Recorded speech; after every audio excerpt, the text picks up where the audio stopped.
Merci, Monsieur le Président. Ma question s'adresse à Monsieur le Premier ministre. Monsieur le Premier ministre, le comité des signataires de l'accord de Nouméa se tiendra jeudi prochain sous votre présidence afin notamment de préparer le deuxième référendum d'autodétermination calédonien qui aura lieu au plus tard le 3 novembre 2020. Dans cette perspective, deux dangers nous menacent. Le premier tient à ceux les non-indépendantistes qui veulent customiser le calendrier de la deuxième et de la troisième consultation en l'accélérant.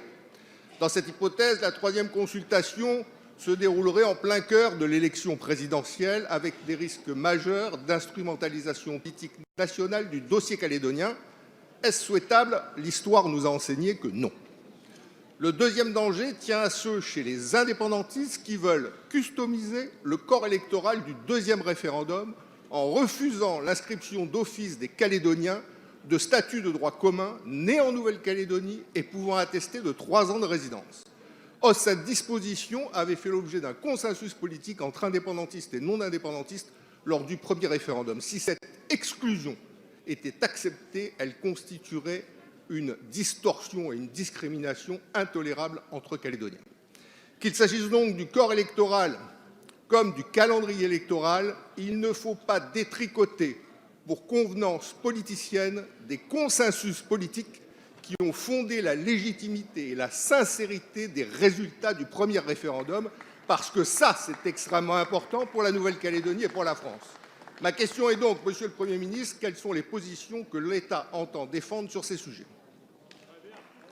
Merci, Monsieur le député. La parole est à Monsieur le Premier ministre. Monsieur le Président, Mesdames et Messieurs les députés, Monsieur le député Gomez, vous connaissez comme personne l'écheveau des discussions et la complexité des dispositions juridiques applicables en matière de la procédure engagée en Nouvelle-Calédonie. Après-demain, nous nous retrouvons, vous, moi et beaucoup d'autres, à Matignon, avec l'ensemble des forces politiques de la Nouvelle-Calédonie, avec les institutions issues des élections de mai dernier, avec les parlementaires, pour le 19e comité des signataires de l'accord de Nouméa, le 4e que j'aurai l'honneur de présider. Je veux vous le dire, Monsieur le député, je suis déterminé à faire en sorte que la deuxième consultation, qui a été demandée dès juin dernier par un certain nombre de forces politiques de Nouvelle-Calédonie, soit réussie.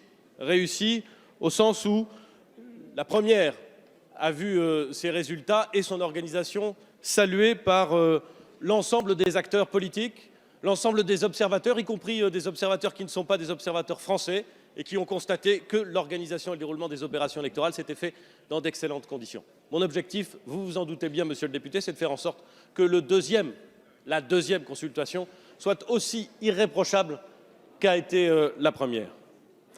Réussir cette deuxième consultation, ça veut dire que nous devons nous reposer sur ce qui a déjà été fait. Nous avons une expérience solide. Nous en avions d'ailleurs fait le constat ensemble lors du dernier comité des signataires de l'accord de Nouméa en décembre.